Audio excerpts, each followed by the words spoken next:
Hello जी, नमस्कार, स्वागत है बच्चों आप सभी का डॉक्टर पर। बात कर रहे हैं यहाँ पर कोशिका जीवन की इकाई, जिसमें हम बात कर रहे हैं, मैं हर बार बोलता हूँ क्या, यूकैरियोटिक कोशिका, और उनमें हम पढ़ रहे थे क्या, कोशिका अंगक।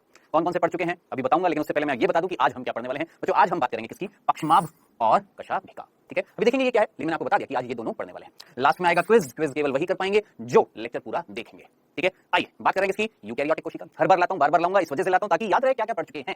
यूकैरियोटिक कोशिका में प्लाज्मा झिल्ली या कोशिका झिल्ली, फिर कोशिका भित्ति, फिर कोशिका अंगक पड़े सबसे पहला, अंतद्रव्य जालिका, फिर राइबोसोम, फिर गोल्जिकाए, फिर लाइसोसोम, फिर आपका रसधानी, फिर उसके बाद माइटोकॉन्ड्रिया यानी सूत्रकणिका, फिर आपका लवक, ये हमने पढ़ लिया था। अच्छा, एक और क्या, हमारा कोशिका कंकाल भी हम लोगों ने देख लिया था। ठीक है, अब आज हम बात करने वाले हैं, अच्छा ये जो कोशिका कंकाल था क्या ये याद है आपको किससे बना हुआ था, भूले तो नहीं है? दो चीजों से मिलकर बना हुआ था, सूक्ष्म नलिका, सूक्ष्म तंतु। मैं जानबूझ के वापस रिपीट कर रहा हूं, सूक्ष्म नलिका, सूक्ष्म तंतु, भूल मत जाना। सूक्ष्म नलिका किससे बनी हुई थी, ट्यूब्यूलिन प्रोटीन से, और सूक्ष्म तंतु किससे बने हुए थे बेटा जी, याद रखना, भूल मत जाना, एक्टिन प्रोटीन से। ठीक है, ये जानबूझ के याद दिलाया है क्योंकि आज हम पढ़ने वाले हैं दो चीजें। क्या क्या? सबसे पहला हम पढ़ेंगे क्या, कशाभिका। दिख रहा है क्या पढ़ने वाले बेटा जी, ये कशाभिका। और दूसरा हम पढ़ने वाले हैं क्या, पक्षमाभ। दिख रहे हैं आपको, ये दिख रहा है, ये दिख रहे हैं आपको, ये है पक्षमाभ। ठीक है, अब देखिए ये ना वास्तविक डायग्राम है, ये एनिमेशन है मैं मान रहा हूं, लेकिन ये एक्चुअल इमेज है, वास्तविक डायग्राम है। ये जानते हैं किसका है, ये पैरामीशियम है बच्चों, याद रखना, ये कौन है, पैरामीशियम है। ठीक है, और ये जानते हैं ये किसका है, ये एनिमेशन है। ये एक तरीके से बताने की कोशिश की जा रही है क्या, कशाभिका। ठीक है, पहले एक बार कशाभिका और पक्षमाभ को इंग्लिश में क्या बोलते हैं वो और मैं आपको बता देता हूं, ध्यान से सुनना बेटा। कशाभिका को इंग्लिश में बोला जाता है, याद रखना, फ्लैजिला, जो हम ऑलरेडी पढ़े थे जब हमने बात करी थी कौन सी कोशिका की, प्रोकैरियोटिक कोशिका। क्या प्रोकैरियोटिक कोशिका में कशाभिका हमने पढ़ी थी? हाँ जी बिल्कुल पढ़ी थी। ठीक है, और दूसरा है क्या, पक्षमाभ। पक्षमाभ को इंग्लिश में बोलते हैं बेटा जी सीलिया। ठीक है, क्या नाम देते हैं बच्चों, सीलिया। तो ये है सीलिया हिंदी में पक्षमाभ, और ये है कशाभिका, हिंदी में बोलते हैं, इंग्लिश में बोलते हैं क्या, फ्लैजिला। ठीक है, चलें आगे, पक्का, आइए पढ़ते हैं बेटा जी आगे दोनों के बारे में एक साथ। आप बोलेंगे एक साथ क्यों सर, एक साथ क्यों, दोनों अलग अलग नहीं है? ध्यान से सुनना, देखिएगा सबसे पहली चीज, बिंदु दर बिंदु हमें चीजों को पढ़ना है। सबसे पहला अभी बताऊंगा एक साथ क्यों पढ़ रहे हैं, ध्यान से सुनना, क्यों पढ़ रहे हैं मैं पहले बता देता हूं। दोनों की संरचना सेम है, दोनों की स्ट्रक्चर सेम है, याद रखना। ठीक है, हाँ जी, सबसे पहला बिंदु, ये किसमें मिलते हैं, कहां मिलते हैं, किसमें मिलते हैं? तो बेटा जी सबसे पहला बिंदु, ये पादपों में। पादपों में अगर मिलेंगे तो कौन से पादप में, है ना, ये पूछेंगे। आपने क्लेमाइडोमोनास नाम सुना है? क्लेमाइडोमोनास होता है बेटा जी, याद रखना, हरी शैवाल। ठीक है, हरी शैवाल कौन, क्लेमाइडोमोनास, उसमें मिल रहे हैं। कौन मिल रहे हैं बच्चों, याद रखना है आपने, कौन, पादपों में मिल रहे हैं। कौन, दोनों, दोनों में से पर्टिकुलरली किसकी बात कर रहे हैं क्लेमाइडोमोनास में, कशाभिका की। याद रखना, कशाभिका जो है वो किसमें मिल रही है बेटा जी, क्लेमाइडोमोनास, यानी हमने बात करी पादपों की। ठीक है, और किसमें मिल रहे हैं, जंतुओं में। आप बोलेंगे जंतु में हमारे अंदर मिलते हैं? हाँ जी मिलते हैं, ध्यान से सुनना, हमारे अंदर ये दोनों प्रकार की संरचना मिलती है, मेरे अंदर आपके अंदर मिलती है। हाँ जी, कहां पर मिलती है, ध्यान से सुनना, जंतुओं में। हमारे अंदर श्वसन मार्ग होता है, श्वसन मार्ग हमारे अंदर होता है ना, मेरे अंदर श्वसन पथ है, श्वसन मार्ग जहां से वायु जा रही है, उसके अंदर होते हैं क्या बेटा जी, पक्षमाभ। उसके अंदर हमारे अंदर कहां पर है, पक्षमाभी संरचना हमारे श्वसन मार्ग में है। सिंपल सा, कंफ्यूजन तो नहीं था। और कहां पर होता है, एक और मैं बता देता हूं। 12वीं कक्षा में जब हम आते हैं, है ना, तो एक चैप्टर है हमारा मानव जनन, जहां पर हम ना बात करते हैं किसकी, मादा जनन तंत्र की। अगर आपने नाम सुना है तो अच्छी बात है, नहीं सुना तो टेंशन लेने की जरूरत नहीं है। मादाओं में गर्भाशय, यूट्रस एक संरचना होती है, उसके पास में एक नलिका होती है जिसका नाम होता है, याद रखना, फैलोपियन नलिका। फैलोपियन नलिका, ठीक है, इसको हम अंड नलिका भी बोलते हैं या डिंब नलिका भी बोलते हैं। अभी के लिए सिर्फ इतना, फैलोपियन नलिका बच्चों, इसमें भी क्या मिलते हैं, पक्षमाभ मिलते हैं, मिलते हैं। एक और संरचना मैं आपको बता देता हूं क्या, शुक्राणु। आप बोलेंगे सर ये तो हम जानते हैं, ये तो नर युग्मक होते हैं। बेटा जी शुक्राणु जो होती हैं, शुक्राणु स्पर्म्स जो होती हैं, उनमें वो कैसी संरचना होती है, कशाभिका की जैसी। याद रखना, शुक्राणु में ना, ध्यान से सुना, भी सिर्फ इतना था, शुक्राणु जो होता है उसमें, शुक्राणु मान लो ये शुक्राणु है, उस शुक्राणु में ऐसी पूंछ होती है, और वो पूंछ जो होती है, ध्यान से सुनना, शुक्राणु की जो पूंछ होती है ना, पूंछ वो बिल्कुल क्या होती है, कशाभिका की जैसी होती है। तो भैया हमने क्या बोला, जंतुओं में भी मिलते हैं पक्षमाभ कशाभिका, पादपों में भी मिलते हैं क्या, पक्षमाभ कशाभिका। सिंपल सा था, चलें आगे, कंफ्यूजन तो नहीं था, याद रहेगा। और एक और चीज, क्या मैंने आपको प्रोटिस्टा जगत कभी बोला, प्रोटिस्टा जगत, प्रोटिस्टा जगत जिसमें आधे जीवों को रखा जाता है। ठीक है, जैसे दो उदाहरण मैं आपको बता रहा हूं, एक मैंने आपको एनिमेशन से दिखाया, कौन, पैरामीशियम। सोचिए पैरामीशियम में क्या मिला था, अभी मैंने आपको दिखाया, ये पैरामीशियम है मेरे भाई, याद रखना, कौन है ये, पैरामीशियम। इसमें क्या मिल रहा है, पक्षमाभ मिल रहे हैं। क्या मिल रहे हैं बच्चों, पक्षमाभ मिल रहे हैं, बोला नहीं, पक्षमाभ किसमें मिल रहे हैं, पैरामीशियम में मिल रहे हैं। वही अगर मैं आपसे बोलूं युगलीना, कौन, युगलीना, नाम जरूर सुना होगा, इसमें मिलती है कशाभिका।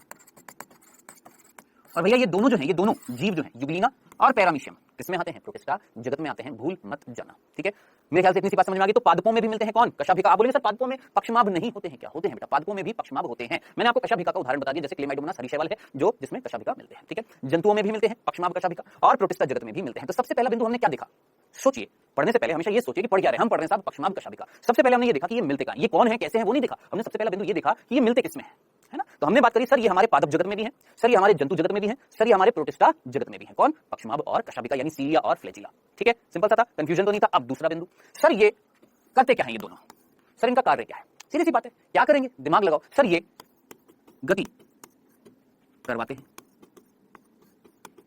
क्या करवाते हैं? गति कराते हैं, लोकोमोशन कराते हैं, मूवमेंट कराते हैं, एक जगह से दूसरी जगह लेकर जाते हैं। बताएं, ये सिंपल सी चीज समझ में नहीं आई। सोचिए, क्या आपने शुक्राणु कभी नाम नहीं सुना? सुना है ना, शुक्राणु नर के अंदर होता है ना, नर अपने शुक्राणु को मादा शरीर में स्थानांतरित करता है, फिर वो शुक्राणु तैरते हुए स्विम करते हुए अंडाणु के पास पहुंचते हैं। यानी शुक्राणु के अंदर क्षमता है तैरने की। अब वो कैसे तैरेगा? उसके पास कुछ संरचनाएं होंगी तैरने के लिए, जिसको आगे बढ़ाएंगे, जिसको गति देंगी। कौन? कशाभिका। समझ में आया? तो कुल मिलाकर कहने वाली जो बात थी, ये दोनों संरचनाएं क्या देती हैं? सर ये गति देती हैं। ठीक है, तो चलो इतना तो समझ में आ गया। सर ये गति देती है, सर ये इनमें मिल रही है। अब सर आप मेरे से पूछेंगे, सर दोनों में अंतर क्या है? सर पक्षमाभ और कशाभिका में डिफरेंस क्या है? आइए बात करते हैं दोनों के बीच के अंतर की। देखिए, सबसे पहले मैं इधर लिख देता हूं बेटा जी क्या? पक्षमाभ, और इधर लिख देता हूं कशाभिका।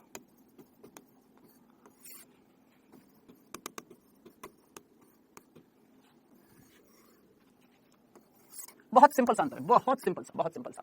जरा देखकर मुझे बताएं, थोड़ा सा पीछे ले चलता हूं। यहां पर ये धागे से दिख रहे हैं रोम, मतलब जैसे हमारे सिर में बाल है ना, बिल्कुल ऐसे, मतलब रोम के जैसे, धागों के जैसे संरचनाएं दिख रही हैं। बहुत सारी हैं कि एक दो हैं कि तीन चार हैं? बहुत सारी हैं। लेकिन यहां पर जरा सोचिए, बहुत सारे लंबे से तंतु हैं क्या? नहीं, एक से लेकर चार। तो कहीं ना कहीं इतना तो समझ में आ गया दोनों में अंतर में क्या, कि संख्या जो है, संख्या इनकी ज्यादा होगी। जरा सोच समझकर मुझे बताएं, पक्षमाभ की कशाभिका की? नाम से पता लग रहा है पक्षमाभ जो अभी हमने देखे थे क्या है, इनकी संख्या कशाभिका से ज्यादा है। अब कितनी है ये भी देख लीजिए। इनकी संख्या एक कोशिका में लगभग 300 से लेकर 1400 प्रति कोशिका, यानी 300 प्रति कोशिका से लेकर 1400 प्रति कोशिका तक होती है इनकी संख्या। क्या इतनी सी लाइन समझ में आई है? यानी एक कोशिका, अभी तक मतलब एक्सपेरिमेंट्स जो है, अभी तक खोज जो हुई है, उनमें ये हमें पता लग गया कि कोशिका में मिनिमम कितने हैं? 300, मैक्सिमम कितने मिल चुके हैं अब तक? 1400 पक्षमाभ मिल चुके हैं, याद रखना। ठीक है, इतनी बात समझ में आ गई। वहीं अगर कशाभिका की हम बात करें तो इनकी संख्या अगर देखते हैं तो इनकी संख्या इनसे तो बहुत कम है। कितनी है बेटा जी? 1 से 4 प्रति कोशिका। सोचिए कितना भयंकर अंतर है संख्या का। इनकी संख्या बहुत ज्यादा है, इनकी संख्या बहुत कम है, 1 से 4। लेकिन कौन लंबे हैं और कौन छोटे हैं? ये हैं आकार में छोटे। कैसे हैं बेटा जी? आकार में छोटे हैं। जबकि ये जो है, ये हमारा पहला बिंदु था। अब दूसरा बिंदु, आकार में कैसे हैं? छोटे। और ये जो है, ये आकार में कैसे हैं? बड़े हैं। कितने बड़े हैं? ये कितने छोटे हैं? तो याद रखना, इनका आकार अगर देखते हैं तो लगभग 5 से 20, ध्यान से सुनना, कितना? 5 से 20 माइक्रोमीटर इनकी लंबाई है।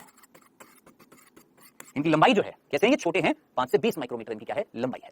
जबकि इनकी लंबाई अगर मैं देखूं, इनकी लंबाई अगर हम देखते हैं तो बेटा जी ये लगभग 100 से 200 माइक्रोमीटर इनकी लंबाई होती है। यानी कितने लंबे होते हैं? 100 से 200 माइक्रोमीटर लंबे होते हैं ये।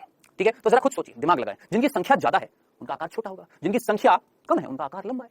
खत्म, सिंपल सा था। समझ में आ गया? ये अंतर समझ में आ गया? आप बोलेंगे बस इतना ही अंतर है? नहीं प्रभु, अभी एक और अंतर और है, और वो अंतर है दोनों के बीच के कार्य का।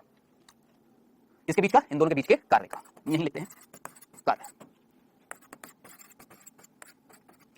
दोनों के कार्य में डिफरेंस है थोड़ा सा, मामूली सा। आप बोलेंगे सर अभी तो आपने बोला था कि ये दोनों गति प्रदान करते हैं, गति प्रदान करते हैं, यही बोला ना कि ये दोनों गति प्रदान करते हैं। मैंने बोला हाँ, इनका कार्य है। मैंने बोला हाँ, मना थोड़ी ना कर रहा हूं। लेकिन अभी देखना, ध्यान से देखना, ये केवल कोशिका को गति प्रदान करते हैं। यानी इनका केवल एक ही कार्य है, किसका? कशाभिका का, कि जिस कोशिका पर ये होंगे उस कोशिका को गति देंगे, बस खत्म। इसका एक ही कार्य। लेकिन इसके कार्य दो हैं। इसके पक्षमाभ जो हैं, इसके दो कार्य हैं। पहला, ये भी कोशिका को, जिस भी कोशिका पर मिलेंगे बेटा, ये भी कोशिका को गति प्रदान करते हैं। ये भी कोशिका को गति प्रदान करते हैं। मैंने बोला ठीक है। आप बोलेंगे सर दोनों तो सेम कार्य लिख दिया, अंतर क्या है सर? देखिएगा, ध्यान से देखिएगा, जो मैं चीज समझाने की कोशिश कर रहा हूं। देखो, ये मान लो एक कोशिका है और ये भी एक कोशिका है। ठीक है, समझना बेटा। या इसको मैं एक जीव मान लेता हूं। ये एक जीव है और ये भी एक जीव है। ठीक, कोई कंफ्यूजन तो नहीं था? इस जीव में, ध्यान से सुनिएगा, इस जीव में ये वाला भाग जो था ये मुख था। इस जीव में ये वाला भाग क्या है? ये मुख है। ठीक है, और मान लो ये है बच्चों दो कशाभिका। क्या है ये? कशाभिका। और ये इसके शरीर पर छोटे छोटे पक्षमाभ। कंफ्यूजन समझ में आया? वापस से सुनना बेटा जी, ये भी एक जीव है, ये भी एक जीव है। इस जीव में पक्षमाभ दिखाए हैं, इस जीव में कशाभिका दिखाई है। ठीक है, समझ में आ गया? ये कौन है? पक्षमाभ। चलो जी, अब आगे ध्यान से देखना। देखिए, कशाभिका केवल इस संरचना को, इस जीव को गति देंगे, बस, और कुछ नहीं। पक्षमाभ भी ये करेंगे, इस जीव को गति तो देंगे, लेकिन और क्या कर रहे हैं? देखिएगा, मान लो ये है भोजनीय पदार्थ, मान लो ये एक भोजनीय पदार्थ है। ठीक है, और ये भोजनीय पदार्थ आया संपर्क में इस जीव के। कौन आ गया? ये भोजन था। कौन है ये? भोजनीय पदार्थ। ये संपर्क में आया किसके? इस जीव के। मान लो ये पैरामीशियम है। ठीक है, अब इस भोजनीय पदार्थ को कहां लाना है? मुख तक लाना है कि नहीं लाना? लाना है ना। तो अब ये पक्षमाभ क्या करेंगे? ये धीरे धीरे इसको सरकाएंगे और सरकाएंगे और सरकाएंगे, और सरकाते सरकाते लेकर आ जाएंगे कहां तक? मुख तक। अब आप मुझे बताएं, इन पक्षमाभ ने क्या दो कार्य किए हैं या नहीं किए हैं, सोचना। क्या ये इस पैरामीशियम को या इस जीव को गति देंगे? हाँ जी देंगे। इसको चलाएंगे? हाँ जी चलाएंगे। साथ साथ ध्यान से सुनना, साथ साथ दूसरा कार्य इन्होंने क्या किया कि इन पक्षमाभ के आसपास कोई पदार्थ आता है, क्या बोला, इन पक्षमाभ के आसपास अगर कोई पदार्थ आता है जैसे भोजन, तो ये उस पदार्थ की भी क्या करते हैं, गति करवाते हैं, जो कशाभिका नहीं करते हैं। कशाभिका के पास कोई पदार्थ आएगा ये उसकी गति नहीं कराएंगे। हाँ, पक्षमाभ के आसपास अगर कोई पदार्थ आएगा ये उसकी गति कराएंगे। अब जैसे एक उदाहरण ध्यान से सुनना जो मैं आपको बताने वाला हूं, ध्यान से सुनना। ये चीज समझ में आ गई, लिख दूं यहां पर दूसरा कार्य, यहां पर लिख देता हूं पक्षमाभ का दूसरा कार्य, कार्य 2। ये कार्य 1 था, कार्य 2 ऊपर लिख रहा हूं, याद रखना है आपने। ये ध्यान से सुनना, कौन बेटा, पक्षमाभ, ये अपने आसपास मिलने वाले पदार्थ की भी गति कराते हैं। ये किसी बात समझ में आ गई क्या, कि इनके आसपास अगर कोई पदार्थ मिलेगा तो ये उसकी भी गति करा देंगे, जैसे भोजन की गति। सिंपल। चलें आगे, कंफ्यूजन तो नहीं, अब थोड़ा सा पीछे चलता हूं मैं। क्या मैंने आपको अभी बताया, हमारा जो श्वसन मार्ग होता है, हमारे अंदर श्वसन मार्ग होता है, उसके अंदर पक्षमाभ मिलते हैं, बताया ना। अब थोड़ा सा इमेजिन करो, दिमाग लगाओ, आपके अंदर हवा जा रही है, जा रही है। अब मान लो हवा में अगर धूल के कण है, डस्ट है। आज एक चीज बताता हूं, ध्यान से सुनना, ध्यान से सुनना, इसको इस तरीके से समझना। देखो देखिए, मान लो ये मैं हूं, ऐसे खड़ा हूं, ऐसे, ठीक है, ये मेरी नाक है, ठीक है। अब जरा दिमाग लगाइएगा, इस यहां से क्या आ रही है, वायु आ रही है, आ रही है, नाक के अंदर जा रही है, ये नासा छिद्र है, क्या ये नासा छिद्र, नासा छिद्र से क्या जा रही है, वायु, ठीक है। अब जरा सोचिए, ये वायु नीचे जाते जाते जाते किसमें जाएगी भैया, हमारे फेफड़ों में जानी है। क्या हम अपने फेफड़ों में धूल कण भेजेंगे क्या? आप बोलेंगे नहीं सर ऐसी बात कर, धूल थोड़ा भेजेंगे अंदर, है ना। अब मान लो ये जो वायु अंदर जा रही है, इस वायु में धूल के कण है, ये जो वायु जो जा रही है इसमें धूल के कण है, इसमें मिट्टी है, इसमें डस्ट है, ठीक है। अब ये तो अंदर जाएगी, अब हमें सांस लेनी तो ऐसे तो लेंगे नहीं, नाक बंद करके, नाक तो हमारी खुली हुई है, और हमेशा मास्क भी नहीं लगा सकते, कभी तो खोलना पड़ेगा। मान लो धूल के कण अंदर चले गए, अब क्या करोगे, ये तो नुकसान पहुंचा देंगे हमारे फेफड़ों को अंदर से, तो हमें क्या करना पड़ेगा, उन धूल के कणों को अंदर जाने से रोकना पड़ेगा ना। तो बेटा जी हमारी जो नाक होती है ना, उस नाक के अंदर पक्षमाभ होते हैं, इस तरीके से क्या होते हैं, पक्षमाभ होते हैं, जो क्या करते हैं, जो अंदर जा रही थी ना कौन, वायु, उसमें जो धूल के कण जो होते हैं उनको यहीं पर ही रोक लेते हैं। रोक लिया, किसको रोक लिया, जरा सोचिए, जो धूल के कण है उनको यहां रोक लिया और केवल वायु को अंदर जाने दिया। चलो जी बहुत अच्छी बात है। अब आप बोलेंगे सर ये जो धूल के कण है इनका क्या करेंगे, क्या करेंगे? अब ध्यान से सुनना, इतना तो समझ में आ गया ना आपको कि कहीं ना कहीं हमारी नाक के अंदर बाल होते हैं, नाक के अंदर छोटे छोटे रोम होते हैं, छोटे छोटे हेयर होते हैं, जिनको हमने क्या बोला, पक्षमाभ बोला, ठीक है, जिन्होंने धूल के कणों को रोक लिया। अब आगे आगे क्या होगा, ध्यान से सुनना। हमारी इसी नाक में, नाक की भित्ति में, अंदर अंदर नाक की भित्ति में कुछ ग्रंथियां होती हैं, जिनको हम बोलते हैं श्लेष्मा ग्रंथि। क्या बोलते हैं, श्लेष्मा ग्रंथि। ये श्लेष्मा ग्रंथि जो होती है यहां पर निकालती है श्लेष्मा, क्या निकाल देती है, श्लेष्मा। आप बोलेंगे सर श्लेष्मा क्या होता है, आप मुझे बताएं, आपने वर्ड सुना ना, तरल, लिक्विड सुना ना, थोड़ा सा गाढ़ा तरल मान लो, थोड़ा सा गाढ़ा तरल, जैसे हमने कोशिका झिल्ली पढ़ा था तो हमने बात करी थी ना, कोशिका झिल्ली एक गाढ़ा तरल है, अर्ध तरल है, बिल्कुल वैसी, ठीक है। क्या निकाला बेटा इन श्लेष्मा ग्रंथियों ने, यहां पर क्या निकाल दी है, श्लेष्मा निकाली है। अब ये जो श्लेष्मा जो निकलती रहती है हमारे नाक के अंदर, ये श्लेष्मा जो है, ये जो श्लेष्मा निकली है, ठीक है। अब इस श्लेष्मा में ये धूल के कण जो हैं इकट्ठे होते जाएंगे, इसके अंदर मिक्स होते जाएंगे, ठीक है, क्योंकि श्लेष्मा क्या है, तरल है, और उस तरल को जब वो तरल अंदर निकलेगा तो वो तरल किसको एब्जॉर्ब कर लेगा, किसको अवशोषित कर लेगा, जो यहां पर ठोस कण होंगे उसके अंदर घुल जाएंगे इस तरल के अंदर, ठीक है। अब ये जो श्लेष्मा जो है जिसके अंदर धूल के कण इकट्ठे हो गए हैं, अब ये श्लेष्मा धीरे धीरे सूखेगी, हवा जाएगी, ये धीरे धीरे सूखेगी, और सूखते सूखते सूखते सूखते ये पक्षमाभ इसको आगे की तरफ लाएंगे और आगे ले आएंगे। अब जरा सोचिए, ये जब आगे आती जाएगी, यहां पर श्लेष्मा आगे आ जाएगी, बिल्कुल आगे आ जाएगी हमारे नाक में, जिसमें धूल के कण है। अब सुनने में थोड़ा सा अटपटा लगेगा, लेकिन हम सब करते हैं, और ये बिल्कुल मतलब प्राकृतिक चीज है, इसमें शर्माने की, हंसने की कोई बात ही नहीं हुई। हम अपने नाक में उंगली डालते हैं और इस तरीके से घुमाते हैं, कुछ श्लेष्मीय पदार्थ कुछ होता है जिसको हम निकाल देते हैं। कई बार हंसी आएगी, लेकिन बायोलॉजी पढ़ रहे हैं, सिंपल सी बात है, प्रैक्टिकली सोचिए। जब हम निकालते तो कई बार वो पदार्थ सूखा हुआ होता है, कई बार गीला गीला सा होता है, तो कहने वाली बात जो है ये क्या था, ये वो श्लेष्मा थी जिसके अंदर मिक्स्ड हो गए हैं, जिसके अंदर घुल गए थे, जिसके अंदर इकट्ठे हो गए, जिसके अंदर क्या, ये डस्ट पार्टिकल यानी धूल के कण जो अंदर जाने से रोके हैं। अब जरा सोचिए पूरी कहानी को प्रैक्टिकली अज्यूम करिए, हम करते नहीं करते ना, कोई ऐसा बच्चा जिसने नहीं किया आज तक, बिल्कुल ऑब्वियस बात है, हर किसी ने जीवन में कभी ना कभी नाक में उंगली डाल के उस पदार्थ को निकाला होगा। वो क्या होता है, श्लेष्मा होता है जिसमें धूल के कण होते हैं, जो कहीं ना कहीं किसको धारण करते हैं, धूल के कण को किसने रोका था बेटा, इन पक्षमाभी संरचनाओं ने जो हमारे श्वसन मार्ग में थी। बताएं, कहानी समझ में आ गई है। अब क्या होता है ना, ध्यान से सुनिएगा, ये जो पक्षमाभ होते हैं ना, ये हमारे और नीचे तक होते हैं, याद रखना, हमारी जो, ध्यान से सुनना, हमारी जो श्वसन पथ होता है ना उसमें नीचे तक होते हैं, ठीक है। अब समझना क्या, वो लोग जो धूम्रपान करते हैं, जो स्मोकिंग करते हैं, जो सिगरेट पीते हैं, ठीक है, सिगरेट का धुआं जो होता है, ध्यान से सुनना, सिगरेट का जो धुआं होता है ना, वो धुआं जब अंदर जाता है तो वो अंदर जाकर इन पक्षमाभी संरचनाओं को खत्म कर देता है। क्या बोला, वापस से सुनना, सिगरेट का धुआं जब अंदर जाता है ना, ठीक है, ऑब्वियसली बात है, मुख से जाएगा, जब वो अंदर जाएगा हमारे श्वसन पथ में, तो वो कहीं ना कहीं हमारे श्वसन पथ में जो पक्षमाभ होते हैं उनको, ये नहीं बोलूंगा जला देता है, उनको धीरे धीरे उनकी वृद्धि को रोक देता है, उनको खत्म कर देता है वो धुआं, ठीक है। अब पक्षमाभ अगर हमारे श्वसन पथ में अगर हो गए कम या खत्म या नष्ट होते जा रहे हैं, तो जरा सोचिए इसका दुष्प्रभाव पड़ेगा या नहीं पड़ेगा। क्या पड़ेगा कि हम क्या उन डस्ट पार्टिकल को, धूल के कणों को रोक पाएंगे? नहीं रोक पाएंगे, वो और जाएंगे अंदर और फेफड़ों को जाकर संक्रमित करेंगे। आया समझ में? तो ये चीज बताने लायक थी, मैंने आपको बताई है, याद रखिएगा। आइए, तो ये बेटा जी मेरे ख्याल से आपको दोनों में अंतर समझ में आ गया होगा, क्या कि दोनों में समानता क्या है भैया, दोनों में समानता ये थे कि दोनों गति करा रहे हैं। चल बहुत अच्छी बात है, ये कशाभिका भी इस जीव की गति करा रहा है, ये पक्षमाभ भी इस जीव की गति करा रहा है, तो एक जगह से दूसरी जगह पहुंचा रहा है। चलो जी, लेकिन कशाभिका अपने आसपास अगर कोई पदार्थ खाता है तो उसको गति नहीं देगा, लेकिन पक्षमाभ के आसपास अगर कोई पदार्थ आता है तो उसको भी वो क्या करता है, गति प्रदान करता है। ये चीज इंपॉर्टेंट है, याद रखना। और दोनों में और क्या अंतर था, सब लंबे होते हैं कौन, कशाभिका, सब छोटे होते हैं कौन, पक्षमाभ। सब इनकी संख्या कम होती है तो इनकी संख्या बहुत ज्यादा होती है। ये था सिंपल सा अंतर, ठीक है। समानता भी मैंने आपको बता दी। अब आप फाइनली पूछेंगे सर ये दोनों को हम साथ साथ क्यों पढ़ रहे हैं, क्योंकि मैंने आपको बता दिया था क्या, दोनों की जब हम संरचना देखते हैं, दोनों की जब हम क्या देखते हैं, संरचना, स्ट्रक्चर, तो कैसी होती है, समान होती है, सेम होती है, ठीक है। इसको यूं समझो, देखो आप मुझे बताओ, एक मैं हूं, एक लंबा व्यक्ति है और एक दूसरा व्यक्ति मान लेते हैं बोना, एक लंबा व्यक्ति और एक बोना व्यक्ति है, एक कशाभिका है और एक पक्षमाभ है। मेरी भी दो आंखें, मेरा भी एक हृदय, मेरे भी फेफड़े दो हैं, मेरे भी दो कान हैं, मेरी भी दो आंखें हो गई हैं, मतलब कुल मिलाकर जैसी मेरी संरचना जो मेरे नतीजे मिली वही तो बोने के अंदर भी तो मिले, दो हाथ, दो पैर, सब कुछ सेम ही तो है ना। यानी आंतरिक संरचना उसकी भी और आंतरिक संरचना मेरी भी क्या है, डिट्टो सेम है। बस अंतर कितना है, लंबाई का, मैं लंबा हूं वो छोटा है, बस, और कुछ भी तो नहीं है। यानी इन दोनों की संरचना जो है, आंतरिक संरचना डिट्टो, हूबहू, सेम टू सेम है। फर्क किस चीज का था, मेरे ख्याल से आपको समझ में आ गया होगा, लंबाई का और संख्या का और सिर्फ एक कार्य का, ठीक है। चलें आए देखें किसकी संरचना, दोनों की संरचना देखते हैं। आइए ध्यान से देखना, देखने वाले हैं क्या बेटा जी हम, संरचना किसकी, दोनों बोल दीजिए, चाहे कशाभिका बोल दीजिए चाहे पक्षमाभ बोल दीजिए, दोनों एक ही चीज है, संरचना देखने वाले हैं, ऐसी होती है। ये है संरचना किसकी, पक्षमाभ या कशाभिका, ठीक है। अब ये इंपॉर्टेंट है, अब ये संरचना जो हम पढ़ने वाले हैं ये बहुत बहुत बहुत इंपॉर्टेंट है, इसको हम थोड़ा सा ध्यान से पढ़ेंगे, ठीक है। चले आइए, ये सामने दिख रही है, ये मैं आपको वापस से दिखाऊंगा, पहले मैं समझाऊंगा, मैंने आपको दिखा दिया, फिर मैं वापस से दिखाऊंगा ताकि वो बिल्कुल बिल्कुल एकदम समझ में आ जाए, ठीक है। ये देखिए, ये वाला भाग जो है, ये वाला भाग ये है पक्षमाभ या बोल दीजिए कशाभिका। अब इतने से भाग को जब हम काटेंगे तो ऐसा दिखाया, अगर अच्छा नहीं लग रहा दिखने में, चलो एक और देखो डायग्राम, जरा देखिए, दिख रहा है आपको, ये दिख रहा है, ये दिख रही है संरचना, अच्छी लग रही है, नहीं लग रही है, चलो कोई बात नहीं, एक और देख लो भैया, हमारी एनसीईआरटी में ये दे रखी है, ठीक है। तो मैंने आपको तीन इमेज दिखाई है, तीन संरचना दिखाई है, एक वो जो हमारी एनसीईआरटी में दे रखी है, एक वो जो मैं लेकर आया हूं थोड़ा सा कलरफुल, और एक वो जो थोड़ा सा डिटेल में है। आइए पढ़ते हैं किसके बारे में, संरचना के बारे में। आइए ध्यान से सुनना, सबसे पहला बिंदु जो आपने दोनों की संरचना में ध्यान से सुनना है वो ये,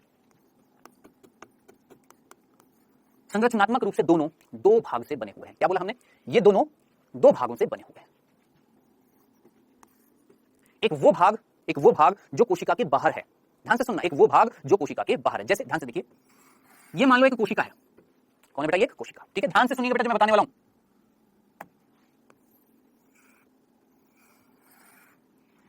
ये है बेटा, मान लेते हैं कोशिका झिल्ली, ये है कौन, कोशिका झिल्ली। जंतु कोशिका की बात कर रहे हैं तो कोशिका भित्ति तो होगी नहीं, जंतु कोशिका है और जंतु कोशिका में कोशिका भित्ति तो होगी नहीं, तो सीधी सी बात है ये कौन है, मान लेते हैं कोशिका झिल्ली है, ठीक है। अब इस कोशिका झिल्ली में ध्यान से देखिएगा मैं क्या बना रहा हूं, ये मैंने एक संरचना बनाई है। इस संरचना को ध्यान से सुनना, इस संरचना को बोला मैंने आधार्यकाय, क्या नाम दिया है, आधार्यकाय। ये जो संरचना है जो कोशिका झिल्ली के अंदर मिली है, प्लाज्मा झिल्ली के अंदर मिली है, इसका नाम है आधार्यकाय। अब इस आधार्यकाय का बेटा एक और नाम भी है, इस आधार्यकाय का एक और नाम भी है, ध्यान से सुनना, ब्लीफेरोप्लास्ट। क्या नाम देते हैं, ब्लीफेरोप्लास्ट भी बोलते हैं। आई होप इतनी सी बात मैं देखिए आराम से बताने की कोशिश कर रहा हूं, क्योंकि जब ये पढ़ते हैं तो मेरे को पता है कई बच्चों को समझ में नहीं आता, इसलिए मैं थोड़ा सा आराम से तसल्ली से बताने की कोशिश कर रहा हूं। ये लाल रंग की जो मैंने संरचना दिखाई है इसका नाम है आधार्यकाय या ब्लीफेरोप्लास्ट, इंग्लिश में बोलते हैं बेसल बॉडी, ठीक है, सिंपल। अब देखना क्या होने वाला है, ये आधार्यकाय से, ये जो आधार्यकाय है, इस आधार्यकाय से एक संरचना बाहर निकल रही है, किससे बेटा, ये जो आधार्यकाय है, इस आधार्यकाय से एक संरचना आपको बाहर निकलती हुई दिखाई दे रही है, ठीक है, इससे निकली है, आधार्यकाय से संरचना बाहर निकली है, ठीक है। अब गौर से देखना जो मैं अगली चीज बनाने वाला हूं, गौर से देखिएगा,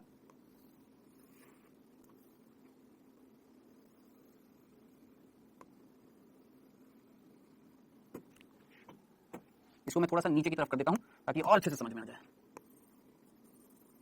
यह है आधार्यकाय और इस आधार्यकाय से निकली है एक संरचना जो बाहर निकल गई है कोशिका के, किससे बाहर निकल गई है बेटा जी, कोशिका से बाहर निकल गई है।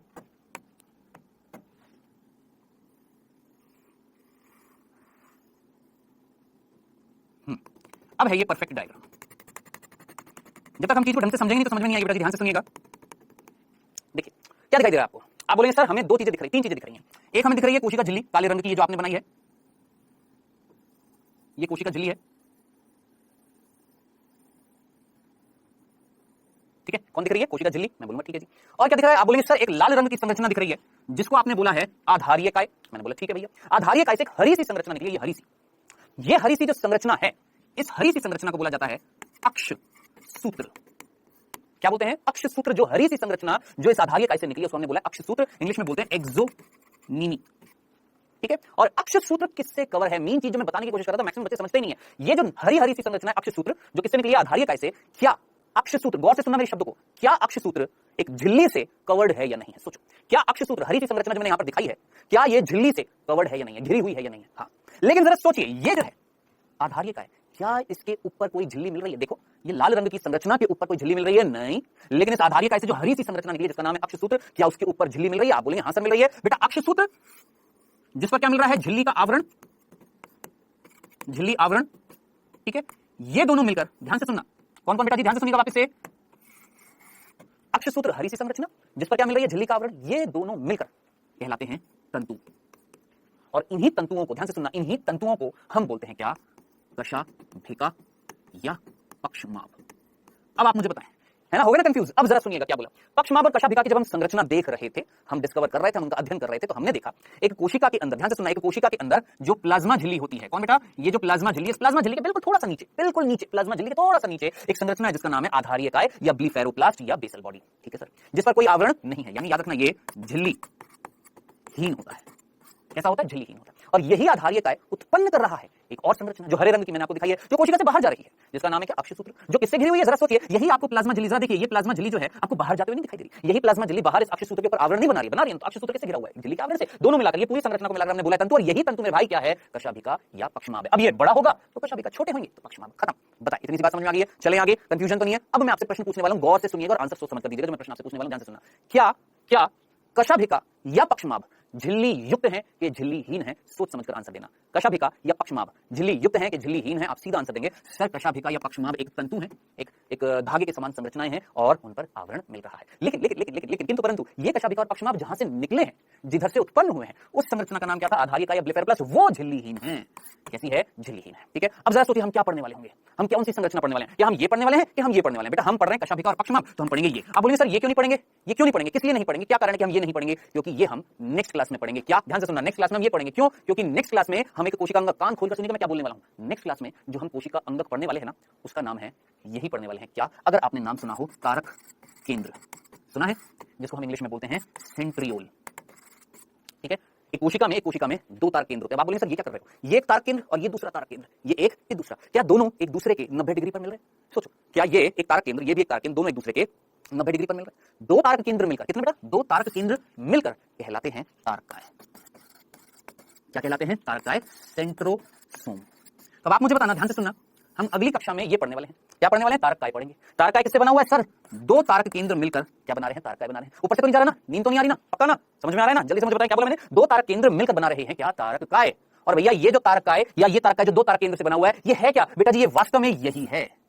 कौन है ये है कौन? आधारीय काय या ब्लीफेरोप्लास्ट या बेसल बॉडी, यही तो कौन है मेरे भाई? यही आपका तारक केंद्र है। अब जरा सोचिए, अगर आपसे नीट में प्रश्न पूछ लिया जाए, क्या सुनना, नीट में आपसे प्रश्न पूछ लिया जाए कि पक्षमाभ और कशाभिका का निर्माण किससे होता है, बताएं क्या आंसर देंगे? चार ऑप्शन होंगे, मैं ऑप्शन नहीं बता रहा, मैं आपसे सीधा आंसर पूछ रहा हूं। बताएं ये पक्षमाभ या कशाभिका का उत्पत्ति, उसका निर्माण, उसका ओरिजिन, उसका फॉर्मेशन किससे हुआ है? आप बोलेंगे सर एक संरचना से जो झिल्लीहीन है, जिसका नाम आधारीय काय है या ब्लीफेरोप्लास्ट है। अरे मेरे भाई यही ब्लीफेरोप्लास्ट, यही आधारीय काय, यही कौन है? तारक केंद्र है। अब जरा सोचिए, मैं आपको अगर अभी यही पढ़ा दूं तो इट मींस मैंने ये पढ़ा दिया, या अगली कक्षा में जब हम ये पढ़ेंगे इट मींस हमने ये पढ़ लिया। एक ही तो चीज है, एक ही चीज है, समझ में आया? तो अब हम क्या पढ़ने वाले हैं? हम ये वाला भाग पढ़ने वाले हैं जो बाहर है, जिसको हमने बोला है पक्षमाभ या कशाभिका, जो एक तंतु के रूप में निकले हैं। ठीक है, चलें आगे। अब जरा कान खोलकर सुनिएगा, प्रश्न वापस से मैं आपसे पूछने वाला हूं, ध्यान से सुनिए, प्रश्न मैं आपसे वापस से पूछने वाला हूं। पक्षमाभ और कशाभिका झिल्ली युक्त के झिल्लीहीन? जल्दी से आंसर सोचो। पक्षमाभ और कशाभिका झिल्ली युक्त के झिल्लीहीन? आप बोलेंगे सर झिल्ली युक्त, लेकिन उत्पत्ति किससे हुई? आधारीय काय, जो क्या है एक प्रकार के तारक केंद्र। अब आप मुझे बताएं, क्या मैंने आपको जब कोशिका अंगक पढ़ाना स्टार्ट किया था, जब हमने प्लाज्मा झिल्ली या कोशिका झिल्ली पढ़ रहे थे, क्या मैंने आपको ये नहीं बताया था कि कौन से कोशिका अंगक हैं जो दोहरे आवरण से घिरे हुए हैं, कौन से एकल आवरण से घिरे हुए हैं और कौन से थे जिनमें आवरण नहीं था? याद आ रहा है? याद आ रहा है? क्या ये नाम लिया था मैंने? नहीं लिया था, लिया था, नहीं लिया था, लिया था मेरे भाई, लिया था। ये आवरणहीन है, झिल्लीहीन है। क्लियर है? चलें आगे। फाइनली अब हम पढ़ने वाले हैं ये संरचना, और यही चीज बताने के लिए ये वाला डायग्राम था मेरे भाई। देखो जरा, देखिए यहाँ पर क्या लिखा हुआ है? बेसल बॉडी लिखा हुआ है। मैंने यहाँ पर क्या लिखा है? Basal body. ये लाल रंग की दिख रही है, ठीक है, किसके नीचे है? कोशिका झिल्ली के नीचे है। ये कौन है? देखिए प्लाज्मा मेम्ब्रेन लिखा हुआ, प्लाज्मा मेम्ब्रेन यानी कोशिका झिल्ली, ब्राउन रंग की दिख रही है। इसके नीचे ना कौन? Basal body. इसी बेसल बॉडी से क्या निकली है? एक्सोनीमी। कुछ है ये एक्सोनीमी? एक्सोनीमी क्या था? अक्ष सूत्र, जिस पर क्या मिल रहा है? आवरण। और वो आवरण किसने बनाया मेरे भाई? यही प्लाज्मा झिल्ली। देखो यही प्लाज्मा झिल्ली बाहर आ गई है, और ये जो एक्सोनीमी जो है, इसके ऊपर क्या बनाया है? आवरण बना दिया है। ये थी सिंपल सी चीज।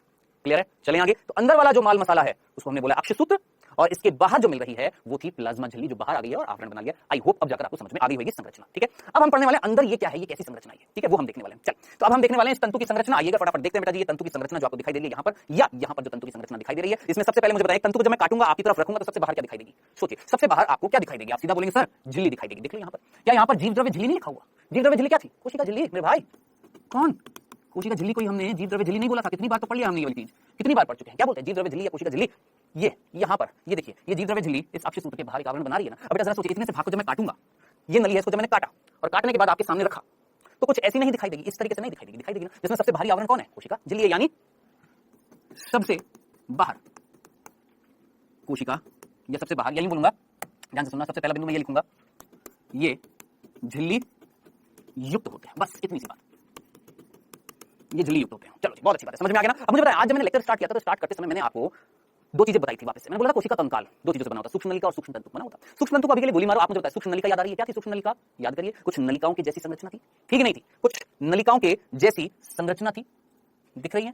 नलिका के जैसी संरचनाएं दिख रही है आपको कि नहीं दिख रही है? दिख रही है ना मेरे भाई, दिख रही है ना मेरे भाई? ये नलिकाओं की जैसी संरचना नहीं दिख रही? दिख रही है ना। तो बेटा जी ये जो सूक्ष्म नलिका थी, ये सूक्ष्म नलिका किससे बनी हुई थी? आप मुझे बताएं, सूक्ष्म नलिकाएं किससे बनी हुई थी? याद करिए, ट्यूब्यूलिन प्रोटीन से बनी हुई थी ना। अब मैं आपको जो बताने जा रहा हूं वो ये, ध्यान से सुनना, इस जीव द्रव्य झिल्ली के अंदर जो अक्षय सूत्र है वो किससे बना हुआ है? तो ध्यान से सुनना, आपको ये एक इस तरीके से दिखाता हूं मैं आपको, ये इस डायग्राम में देखिए, आप देखिए क्या जोड़े के रूप में, जोड़े के रूप में, जोड़े के रूप में, जोड़े के रूप में, जोड़े के रूप में, जोड़े के रूप में, जोड़े के रूप में, जोड़े के रूप में, जोड़े के रूप में, पेयर में, एक जोड़ी के रूप में आपको सूक्ष्म नलिका दिख रही है। ये सूक्ष्म नलिका है मेरे भाई, कौन है ये? सूक्ष्म नलिका है। अब आप खुद सोचिए कितनी सूक्ष्म नलिकाएं आपको दिख रही हैं। याद करिए, सूक्ष्म नलिका को इंग्लिश में क्या बोला था हमने? क्या माइक्रोट्यूब्यूल नहीं बोला था?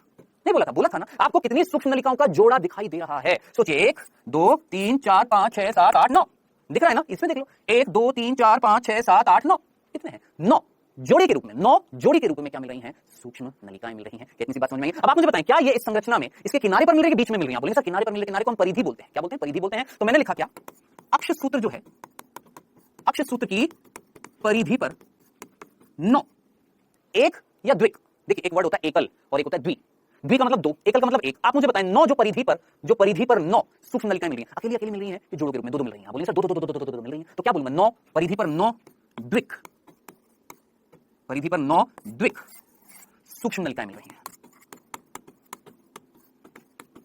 मैंने कहा चलो जी बहुत अच्छी बात है, क्या मिल रही है? 9 तो द्विक सूक्ष्म नलिकाएं मिल रही हैं। चलो बहुत अच्छी बात है, आइए और देखते हैं, और देखते हैं और क्या मिल रहा है। ठीक है, अब एक एक चीज बताऊंगा। अब आ जाते हैं यहां पर थोड़ा सा, ये पूरा एक आवरण है, याद रखना ये पूरा एक आवरण है, ठीक है, ये पूरा एक ही आवरण है। अब आ जाते हैं यहां पर केंद्र में, ये तो परिधि की बात करें, अभी परिधि पूरा नहीं, अभी हमने सिंपल सी बात करी 9 परिधि पर द्विक, द्विक को हम इंग्लिश में बोलते हैं डबलेट। देखना यहां पर क्या लिखा हुआ है, 9 माइक्रोट्यूब्यूल डबलेट, 9 डबलेट मिल रहे हैं। डबलेट मतलब 2 2 2 2 2 9 जोड़ीदार, 9 जोड़ीदार माइक्रोट्यूब्यूल मिल रही है, सूक्ष्म नलिकाएं मिल रही है। ठीक है, अब जरा केंद्र में देखो, बीच में देखो, क्या डबलेट मिल रहे हैं? क्या ये इसके साथ एक और जोड़ी है? नहीं। क्या इसके साथ एक और जोड़ी है? नहीं, दोनों अकेली अकेली हैं, दोनों अकेली अकेली हैं, दोनों अकेली अकेली हैं, अकेली अकेली हैं। कौन बेटा जी? आपकी सूक्ष्म नलिकाएं। अब आप मुझे बताएं, अक्षय सूत्र की परिधि पर 9 तो द्विक सूक्ष्म नलिकाएं मिल रही हैं, और केंद्र में, ध्यान से सुनना, और केंद्र में, और केंद्र में एकल सूक्ष्म, कितनी? केंद्र में 2 मिल रही है ना, 2 अकेली अकेली मिल रही है, 2 है ना टोटल, अकेली ये 2 एकल सूक्ष्म नलिका मिल रही है। अब आप मुझे बताना सोच समझकर, 2 एकल बीच में और 9 द्विक परिधि पर जो मिल रही हैं, इसको अगर मुझे दर्शाना है एक सिंबल के रूप में, ठीक है, तो ये कैसी व्यवस्था कहलाएगी? क्या मैं इसको बोल सकता हूं कि पक्षमाभ और प्रशाभिका में जो सूक्ष्म नलिकाएं हैं, सूक्ष्म नलिका जो है वो 9+2 में व्यवस्थित है? बोलूंगा नहीं बोलूंगा, सोच समझकर मुझे बताना। 9+2 में सूक्ष्म नलिकाएं व्यवस्थित है, यानी 9 परिधि पर द्विक के रूप में और 2 बीच में एकल सूक्ष्म नलिका के रूप में मिल रही हैं, तो आज के बाद कभी मत भूलना 9+2 ये क्या था। आई होप मीनिंग समझ में आ गया होगा। टनाटन डन, क्लियर है? चलिए अभी खत्म नहीं, अभी और भी चीज आगे देखते हैं। आपने बोला सर ये समझ में आ गया, सर परिधि पर जो सूक्ष्म नलिकाएं ये समझ में आ गई, सर केंद्र में जो सूक्ष्म नलिकाएं ये शब्द समझ में आ गए, सर ये 3 शब्द समझ में आ गए। अब और क्या रहेगा? अब आगे देखते हैं। बेटा क्या ये दोनों आपस में जुड़े हुए दिखाई दे रहे हैं? देखिए ये ग्रीन कलर की संरचना से आपस में जुड़ते हुए दिखाई दे रहे हैं। अब ये ना हमारी बुक में नहीं दे रखा था, इसको हम बोलते हैं केंद्रीय सेतु। क्या नाम देते हैं? केंद्रीय सेतु।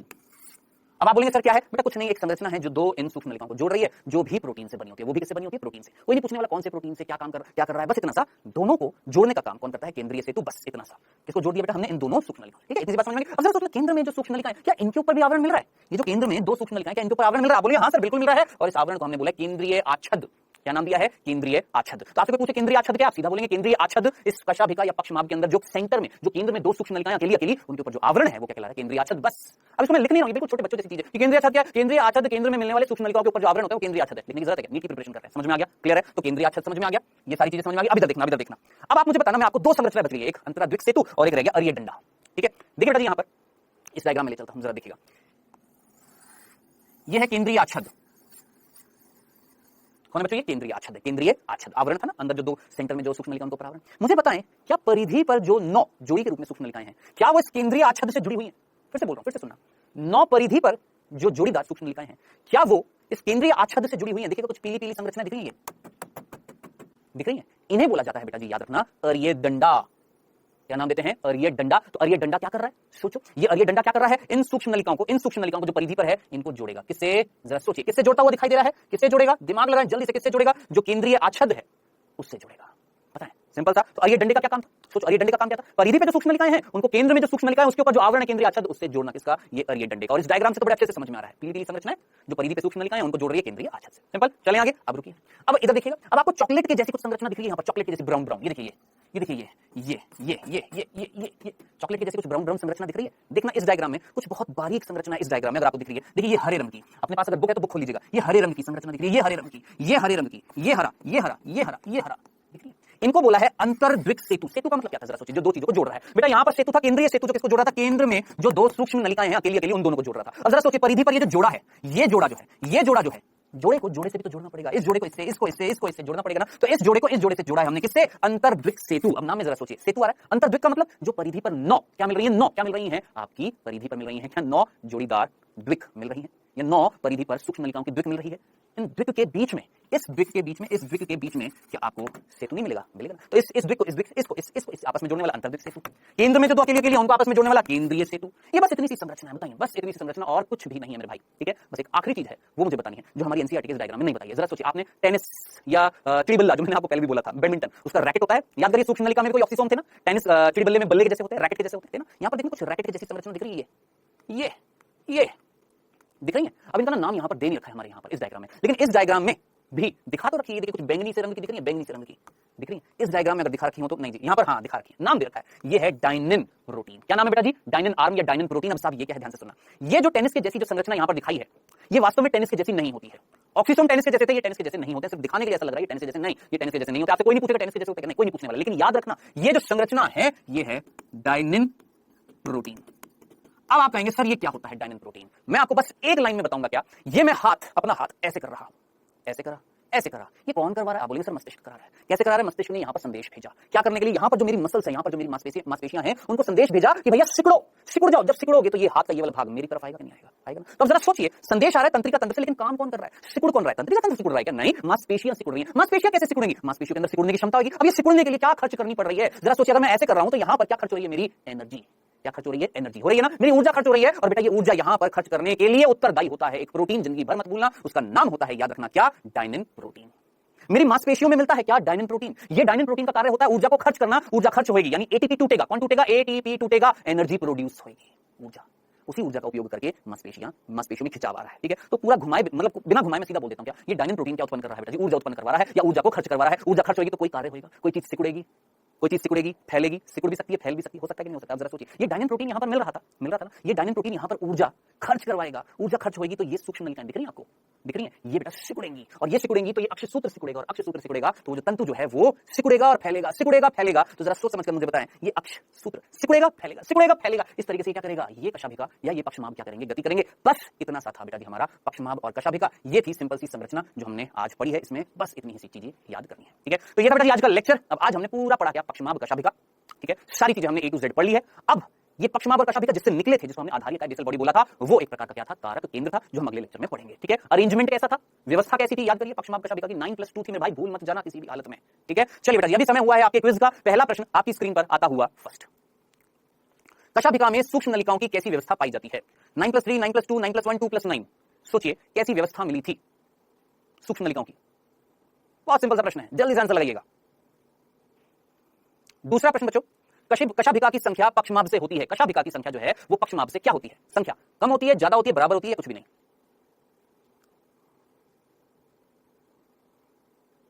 चलिए समय हुआ समाप्त। आइए बहुत सिंपल से प्रश्न मैंने आपको दिए हैं, ऐसे ही सिंपल से प्रश्न आए हैं मेरे भाई, क्या करूं मैं। कशाभिका जो कि या पक्षमाप जो था, दोनों में सूक्ष्म नलिकाएं जो थी बेटा जी, वो किस व्यवस्था में पाई जा रही थी? सीधा सीधा आंसर 9+2। कंफ्यूज करने के लिए मैं 2+9 कर दिया। हम बाहर से अंदर की तरफ आते हैं, कभी भी कोई संरचना का अध्ययन करते हैं तो हम अंदर से बाहर नहीं आते, बाहर से अंदर की तरफ अध्ययन करते हैं। अब बाहर क्या किनारे पर क्या था? 9, अंदर की तरफ गए तो कितने मिले? 2। तो अरेंजमेंट व्यवस्था कैसी होगी? 9+2। ऐसी नहीं है, याद रखना, ठीक है। दूसरा, कशाभिका की संख्या जो थी पक्षमाप से क्या थी? कम थी, बहुत कम। कितने मिल रहे थे? 1 से 4। वो कितने मिल रहे थे? याद रखिए, 300 से 1400 मिल रहे थे। तो सीधा आंसर कम होगी, खत्म, सिंपल सा था। बताएं, ऐसे प्रश्न छोड़कर आएंगे क्या हम? बिल्कुल नहीं छोड़ेंगे भाई, बिल्कुल नहीं छोड़ेंगे, ठीक है। तो ये था बेटा आज का लेक्चर, ये थे क्विज। होमवर्क मिलेगा नीचे होमवर्क सेक्शन में। नेक्स्ट लेक्चर में जब आएंगे हम पढ़ेंगे तारककाय और तारक केंद्र के बारे में, सेंट्रियोल्स और सेंट्रोसोम के बारे में। हिंट मैंने आपको दे दिया है बहुत सिंपल से। तारक केंद्र 2 मिलकर क्या बनाते हैं? तारककाय। कैसे होते हैं ये झिल्लीहीन होते हैं। कार्य क्या होता है वो हम एक तो हमने देख लिया, क्या पक्षमाप और कशाभिका बनाने के लिए उत्तरदायी थे या नहीं, एक तो हमने देख लिया। और क्या है वो हम पढ़ेंगे नेक्स्ट लेक्चर में। तो मिलेंगे बेटा जी नेक्स्ट लेक्चर में, इसी तरीके से पढ़ते रहो। Okay then, bye bye, take care.